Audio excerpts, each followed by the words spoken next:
you have a lot of reliance on the Fed. You have a lot of reliance on the administration to say something to knock the market down and then say something that's going to lift the market higher.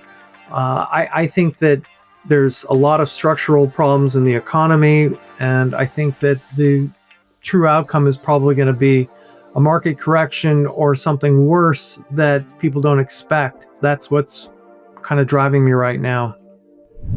Thomas Thornton, president and founder of Hedge Fund Telemetry. It is so wonderful to welcome you back to the show. Great to see you as always, Tommy. I really appreciate you taking the time. Well, thank you very much, Julia. Nice to catch up.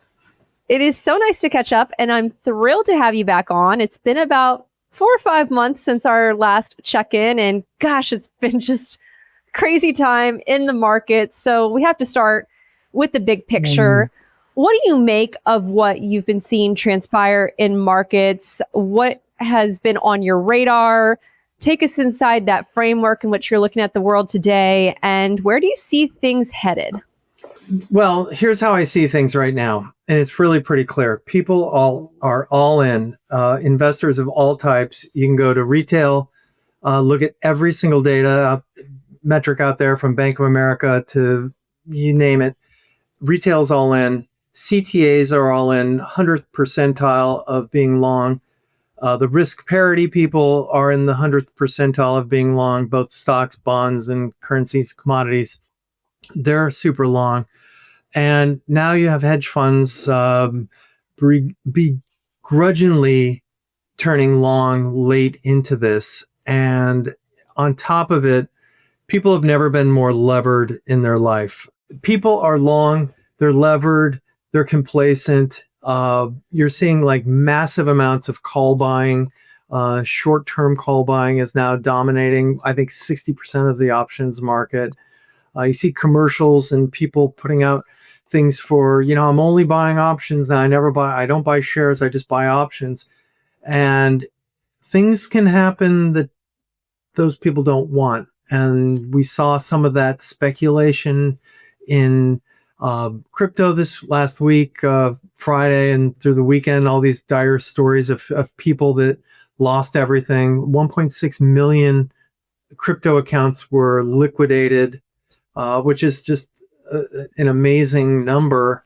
And I know it's some of the altcoins that aren't really necessarily coins that people are going to say are, high quality, but still leverage is really prevalent out there across all markets right now. And I think that is a huge, huge risk. You're someone that tends to like the volatility. From what our prior conversations, you do well when there is more volatility. But it's also interesting hearing you, Tommy.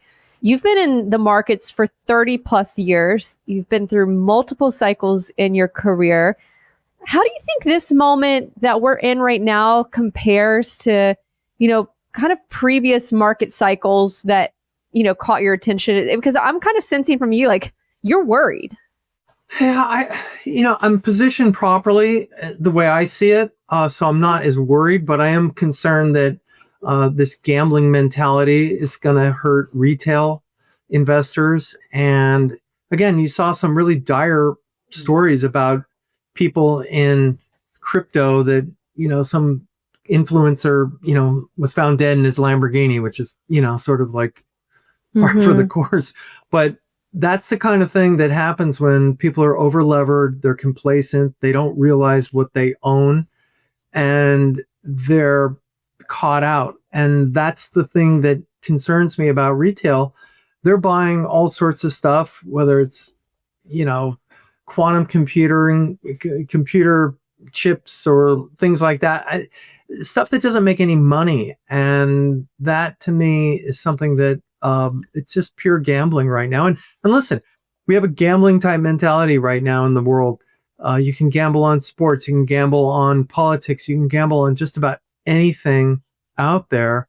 And people are trying to get rich fast. And that's usually a recipe for disaster. Yeah. Like, as you point out, like, we have this gambling mentality, whether it's the sports betting, the political betting, the zero DTE options that you can just do all of this stuff on your phones now. It does make me wonder, like, how How does that change the market dynamics? Again, as someone who's been in this space for decades, like how does that change the dynamics?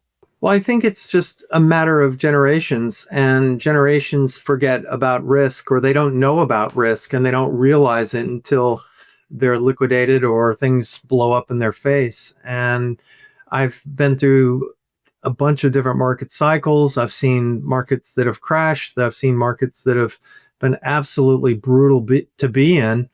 Even when you're on the right side, our fund, we were on the right side in the great financial crisis, and it was really hard to watch because we had friends in brokerage firms that were, the firms were going under or getting bought under, and their life savings was wiped out, a career of life savings wiped out. So I think right now, this is a bubble. People acknowledge that it's a bubble, and some people might say, well, since people are saying that, it's not going to go down yet. And you have a lot of reliance on the Fed. You have a lot of reliance on the administration to, lo and behold, say something to knock the market down and then say something that's going to lift the market higher. I think that there's a lot of structural problems in the economy, specifically the U.S. deficit, which, remember Doge, that didn't really go far. You have, the U.S. debt is nearing $38 trillion, and it's an imbalance that is not working right now. And if that becomes a bigger issue, which I think it will eventually, I'm not saying it's tomorrow, but I think that that's something that is keeping rates high, and that's not necessarily good for the equity market, because the equity market needs lower rates.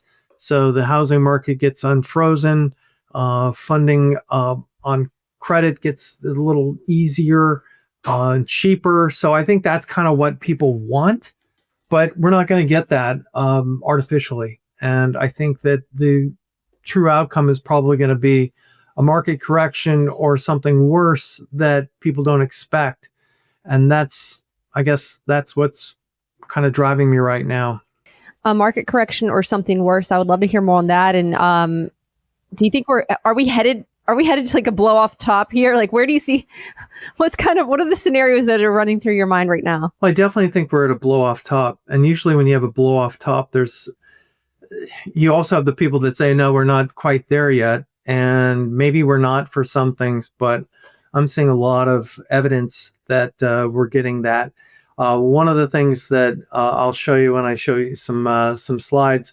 Oh yeah, feel free to run through slides anytime. So one of the things that I'm looking at is the Goldman Sachs most shorted basket, and this is their prime broker of hedge funds and other institutions that they manage, and basically they can calculate the most shorted names that they follow, and that basket is up something like 38% year to date, and that's notably outperforming the S&P and other indices.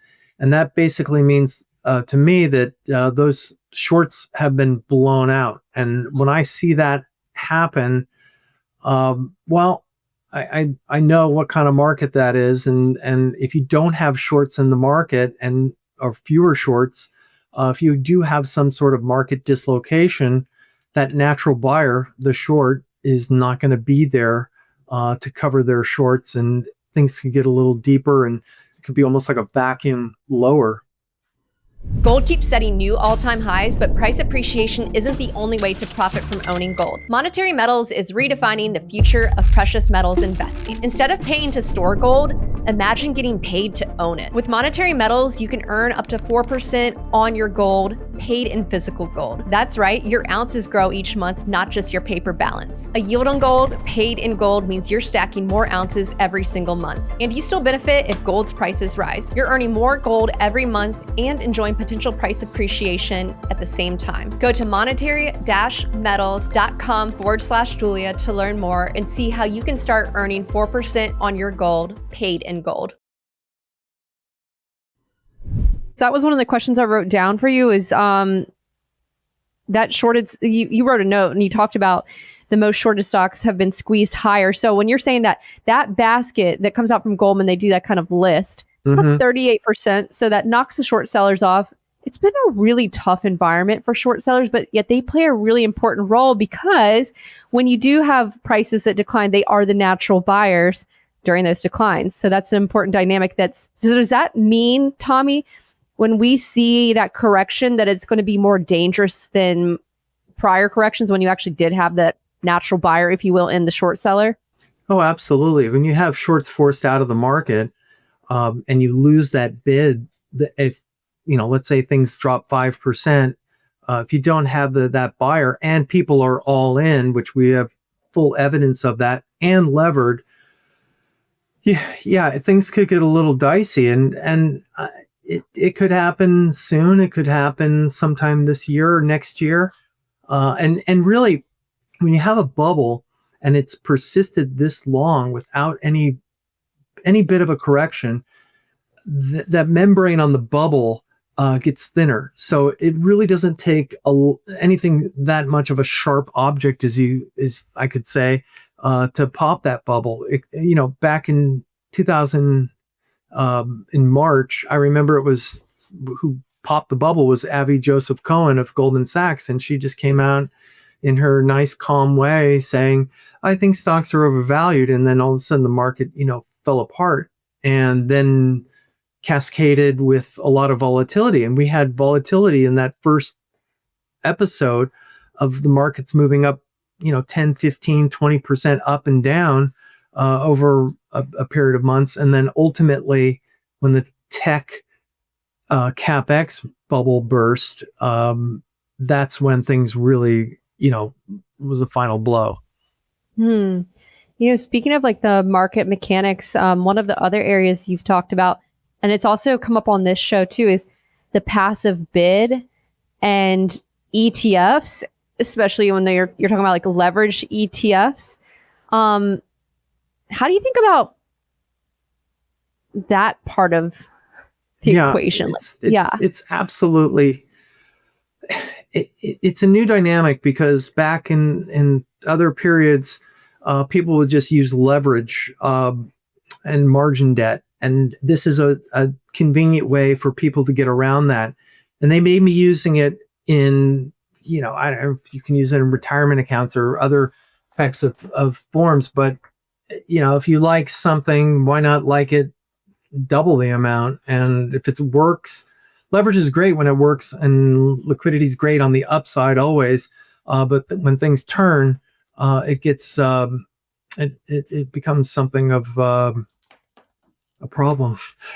Can I share? Let's run through the charts. Yeah. Okay. So first off, I track market sentiment. I use the daily sentiment index data. It's raw data. And what I've done on our site is we've run the S&P, and then I have the market sentiment right here. And the red line is the 20-day moving average of bullish sentiment. And this is from Friday's, I don't have today's data up, and it's probably bounced a little, but we're at 58%, and it's starting to tip over a little bit, but we're still above the August lows here. And this is still elevated. The 20-day moving average is around 75, and that's an elevated level. And when things break like this here, that's when you really start to see a market that is confirming further downside. So let me keep going. I want to just kind of blast through these as fast. You blast through, and then I'm going to take notes, and then we'll follow up with questions. You can follow up with me. So the CNN fear and greed, I've had a bunch of people, subscribers, have said, "Oh, it's really low. It's not overbought." And I've heard this on and on. And I sort of question the methodology. They have 7 inputs that go into this, and it's kind of a nice index because it's showing what people are doing versus what they're saying. But I run a little, I'm looking at this, and this is the first input, and this was today. They're calculating this, the S&P 500 versus its 125-day moving average. This is fear to them. And I would say that this is more greed. We're not quite in fear mode. And if I don't know what this is. This is like, I mean, I guess extreme fear, but like change your underwear fear down here. But this seems to be very bullish, in my opinion. It's not necessarily fear. It seems more greed, if anything. So that I just question that. And I've tracked market sentiment. I've done, in the old days, I did a lot of work talking to all the people that created market sentiment tools like Ned Davis and Market Vane and Investors Intelligence, and the Daily Sentiment Index is my favorite. And that's why I keep it on my site. I think it's the best, and it's daily. So I track DeMark indicators, and I'm not going to get too deep into how they work. But when you see 9s and 13s, those are sort of the issues that you want to watch for reversals. And here is this is a daily chart, and you've had a bunch of 13s, you've had a bunch of 9s. Sometimes when you see the purple 9s, that means that there's two versions of the same indicator. But the bottom line is this 9 here really saw a big pullback. We didn't even get to the 50-day, and I don't think we've seen the 50-day in the S&P or a close below it since April, which is almost one of the longest periods I've ever seen of it not breaking below. And usually when you get 13s on a daily, you get a move to the 50 or below, and that gives you an opportunity to buy. So you haven't had any really decent opportunity for any sort of short-term oversold area to buy. And it's frustrating for active managers like myself. But over here, back in the end of the year, we had, this is a sequential 13, and we had them here in the end of 2021. And we had a pretty ugly period in 2022. I like these periods. I like volatility. I like being able to buy things lower, sell them higher, short them. That's kind of my wheelhouse. When you have this like straight up with uncorrected type market like this, it gets to be really challenging because you don't really have that opportunity, and it's been very narrow. I'll go through some of the concentration in a second. But what we have right now is we have new sequential and combo 13s and a sell setup 9. And the 13s are a bit more important, and usually it takes a few weeks or it can happen immediately that you have a pullback. But if anything, what these mean is it's simply the market is exhausting buyers. So you're running out of buyers at this point to buy more. And if anything, it's not necessarily that you're going to get like this massive drop, which some people unrealistically hope for after these signals or think that is supposed to happen. It's going to be a pause. So it could be a period of weeks, a period of months. So let me just keep moving on. This is the Goldman Sachs most shorted basket. Going back into like April, I could go over a little further, but you had 13s at the lows. Here's one here, a higher low 13. So this was a buy. This basically said things were probably going to go a little higher. You got some 13s here. You backed off a bit. And now you have a new one here today. And this is this line here is the Wave 5 price target. That it's a DeMark, similar to Elliott Wave, but it's their calculated price target. And that's a signal in itself. So I think that the shorts have been squeezed out of this market. And that's not kind of what you want to see. You want to see things where you get these buy signals and the shorts are going to start to cover. And we saw that. That was very clear. So this one, it's probably increased, but this was a few weeks ago. The 10 biggest stocks in the S&P, we're going to talk about passive. It makes up 40% of the index. That's 10 stocks out of 502, I think. And that's pretty remarkable and much higher than other periods. And to me, that leads to concentration risk, because if all of a sudden Nvidia dropped 24 points, that would be the equivalent of Cisco in 2000 at their peak market cap going to zero. So some people will say, oh, well, Tom, the valuations aren't like 2000, but the market caps are so enormous. The people are long, and we didn't have SPY and Qs and the prevalence of index funds back then like we do now. where people in their retirement accounts and everything else, they're so jammed into these things, and they only will notice when something really bad happens. And then guess what they'll do? They're not professionals. They'll probably say, "Oh, I'm gonna sell it. I'm out." And if they sell 5%, that leads to supply in the market. And I think that people don't realize that Nvidia's, I think it's like 10% of the index now too, which is just by itself crazy. So I just want to say one other thing. As far as some of the extremes, call buying is extreme. 40 million contracts over the last 20 sessions. This was a few days ago. That's just nuts. And go back and we can look at that period in 2001 when we had weekly DeMark countdowns up here, and that was call buying extremes as well. And you have everybody long this market. You have retail that's pushed in so much money. I think I saw a piece, and I was going to put it in this, but $100 billion has, by retail in the last month, has been added to this market. And that was Morgan. I think that was Morgan Stanley report. Yeah. Yeah. I think that's risky. Now, here's one of my favorites. This is the 5-day moving average of the equity put call ratio. And when it gets down to these low levels, 0.5, that means that people are buying calls hand over fist. And it's a 5-day moving average, so it smooths out some stuff. But what I like to see is when this spikes high and gets up here, I like to buy stocks, and I did in April. I was short in Q1. Everything sort of turned in Liberation Day, and everything went lower, and I was covering basically everything I had and went long like an idiot, or just from discipline. I sold things early, but still I benefited by covering. When you went long, you said you sold early? Of course, I always sell too early. I'm always the first down. Can I just give you a shout out, because you were one of the guys, you said that we would see S&P below 5,000 this year, which we did see. Yeah.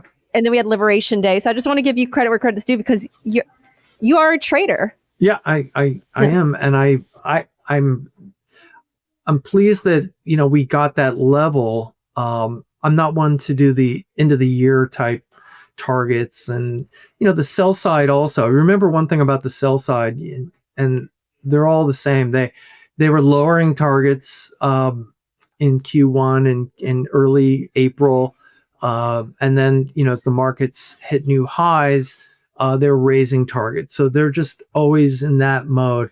I'm a buy side type, where I come from the hedge fund world. I'm always looking for the next thing out there. And, I'm looking at uranium stocks, and I got long uranium stocks in March. I started in March, and I had all these people on Twitter say, "Oh, good luck," like I'm an idiot.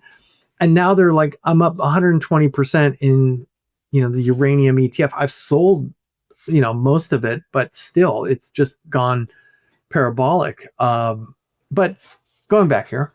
But no, real quick though, Tom, that's probably part of trading though, is like being okay with like where you're like, I'm going to lock my gains in here. Like that, there's probably a psychology. Listen, you're not going to lose money if you lock in gains. You kind of have a little regret. I'm not one to like look back and regret with a lot of things. I've done this long enough to where I can say, okay, whatever. I move on. I have that goldfish mindset. I forget things pretty quick. So here's I've got some risks for the AI trade, and this is what I'm buy side, so I'm thinking, what's coming next. I'm not going to be like, they're gonna open up all these data centers, and it's going to be Shangri-La for AI, so our kids can make memes of homeless people in their house and scare their parents. No, I'm going to just talk. This is the most important chart that people should think about. And Barry Bannister of Stifel, who I think does phenomenal work, was out a while ago talking about it. And he was talking about the rate of change for CapEx spending. And it's been this huge growth going up. And you can see like, 'you know, massive growth on these dark blue lines. But this quarter, it might tick down a little. Not, I mean, when I say tick down, that's 75% versus what, 80% growth. You've seen these huge announcements of, pie in the sky prospects of what their revenues are going to be and what they're going to spend over the next 5 years, and these deals, and they're circular. And it's, I saw that in the .com tech bubble, and that was not good, because that's basically leveraging your future for something that may or may not happen. But here's what I think is going to be important. CapEx growth is going to slow, and it may come this quarter and in the next couple weeks. If we get that, if there's any sort of little downtick, and it wouldn't be the worst thing for these companies to say, hey, we're just, we got enough. We're going to, push this out a bit further, but we're going to level it off here. Because it's been an arms race, Julia. People, and at these tech companies are spending more money than they have, and assuming more return on equity or return on investment than they probably will get. And so the other thing is energy and water. And these are very basic things that, you have all these uranium stocks going crazy. These nuclear stocks are going nuts. And we don't have a nuclear reactor in the US in build mode right now. China has, I think, 33. We need more power. And we've already had, we've seen it before, even before all this data center stuff.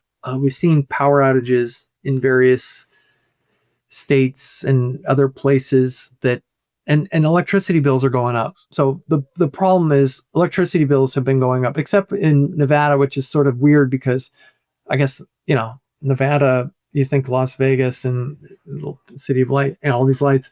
But the bottom line is we don't have enough power to generate, the data centers that are planned. I mean, today was Broadcom and OpenAI, who they recycled something that Broadcom mentioned on their October 4th conference call, or that they were going to, do a deal with OpenAI. Stock still went up 10%. Announcements are sort of what works in bubbles. An announcement, good, buy.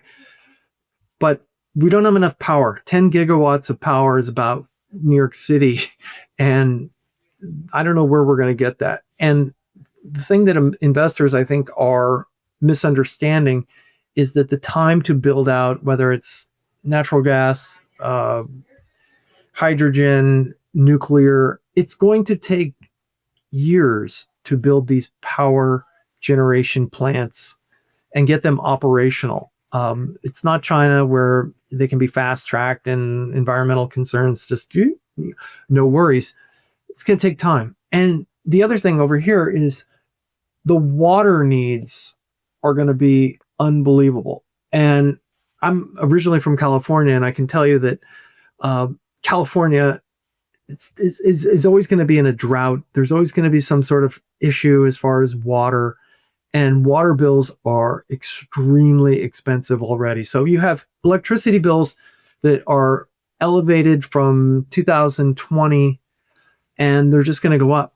And you can look at also like UK, Europe, other areas that are energy starved because they've sort of moved away from nuclear and other places because of the green movement and such.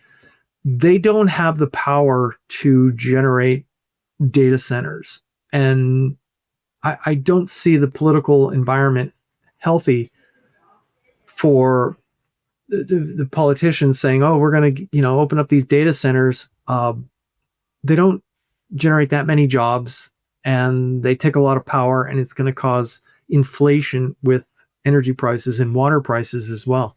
So those are the right there, my little concerns that things just don't add up in AI. Let me ask a few follow-on questions to your charts. Do you have any other charts, or can we jump into questions? I kind of cut it off there. Okay, perfect. Just on so DeMark the DeMark signals that you're pointing to, those, just for folks who are watching and listening, they identify turning points and exhaustion, like I guess in the markets. And you point out that because there's been this lack of corrective action that's been concerning, we have these DeMark signals that are flashing red, but the market keeps going up. It is a bit perplexing, and why it's so scary, just that we keep seeing the market rise here, yet we have these signals that are flashing red. Well, one of the concerns I have is that the market has lifted and it continues higher.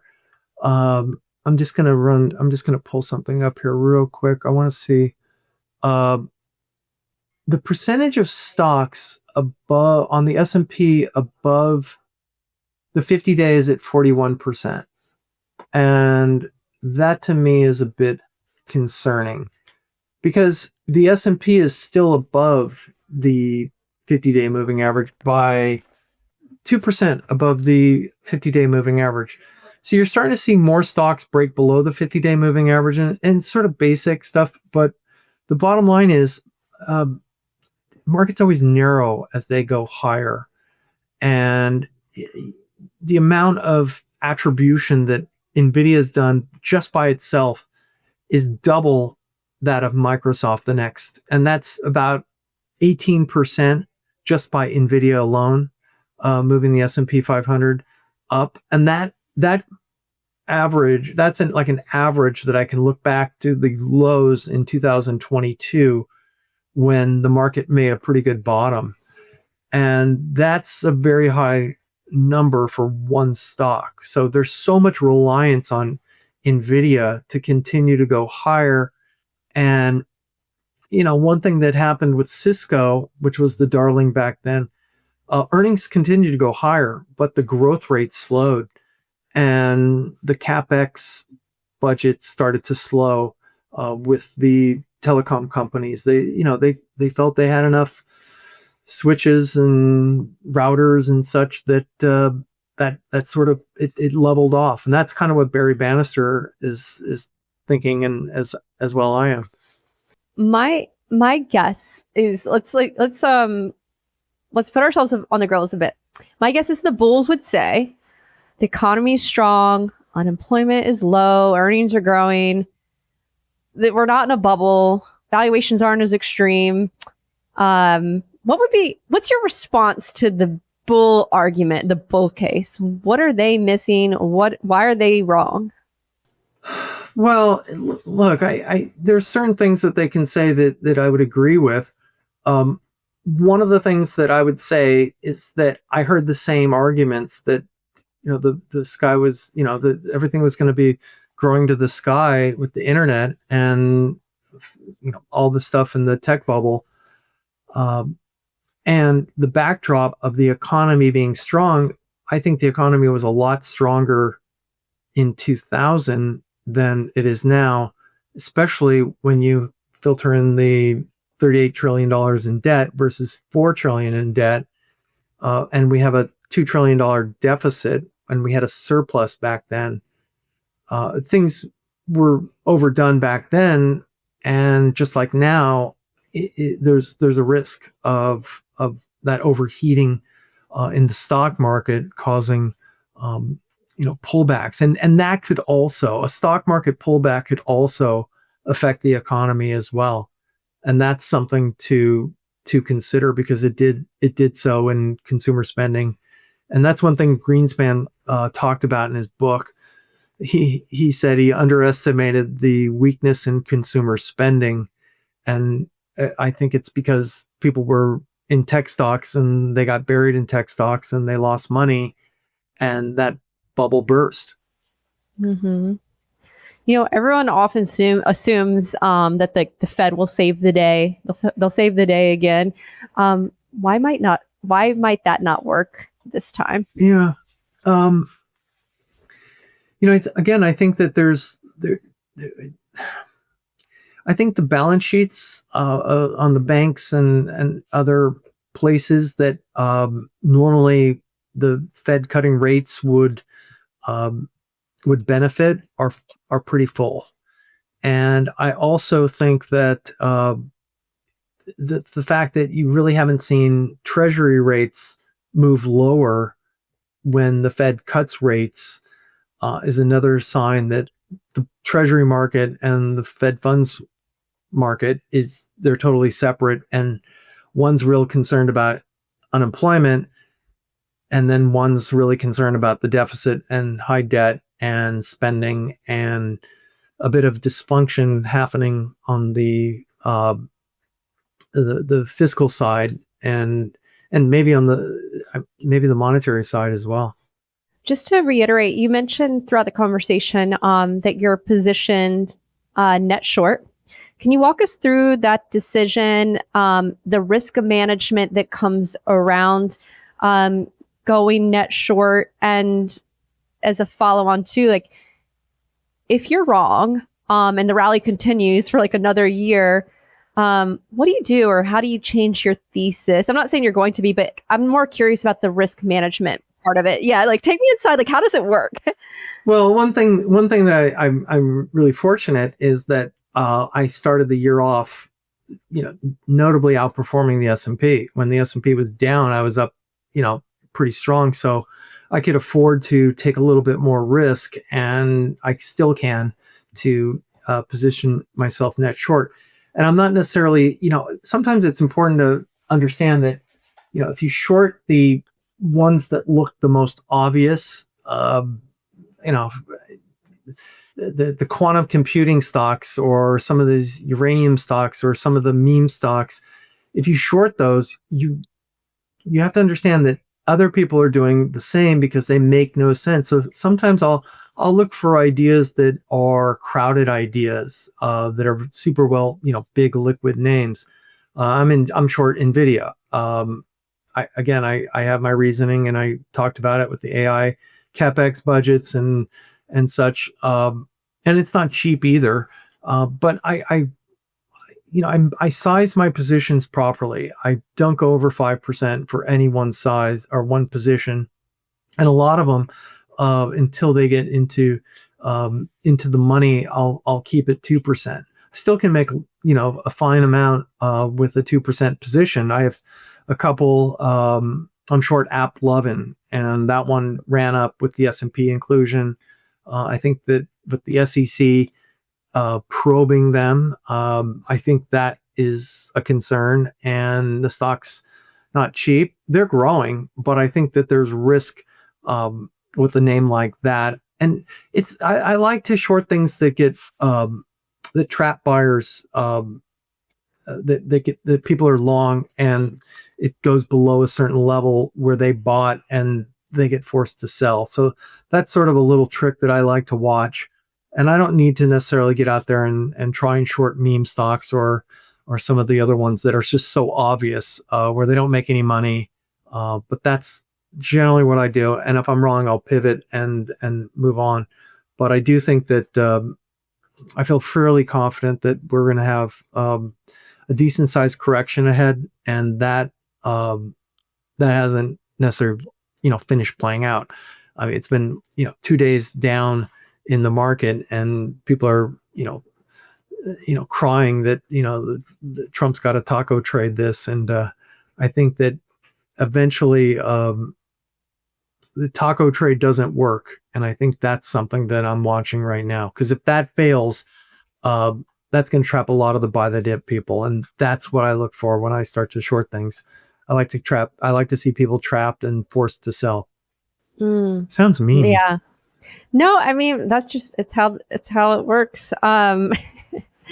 Okay, so closing question here. It's been an interesting year in the markets, 2025. How do you think people are going to look back on 2025? What do you think they'll say about this moment in the markets? That's a good one, Julia.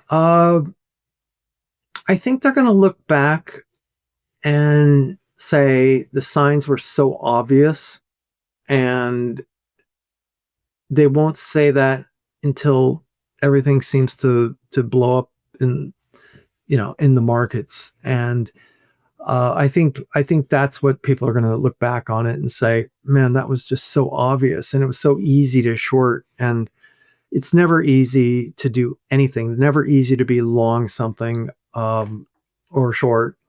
Even when you have it working for you.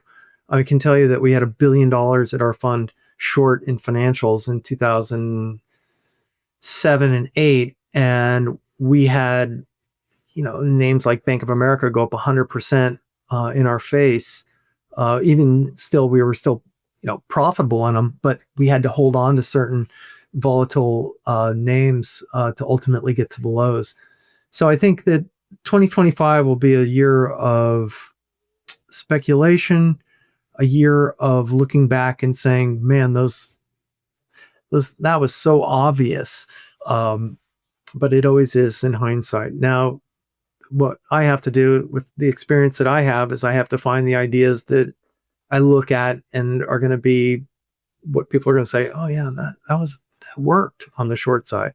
But it's just a grind and a battle and a constant readjustment. I mean, if you're net short, is there anything that you're long? I was long a little, some energy stocks, and I'm long. Oh yeah, it's like, oh yeah, am I long? Yeah, I'm long some uranium still, but I that's not a buy. I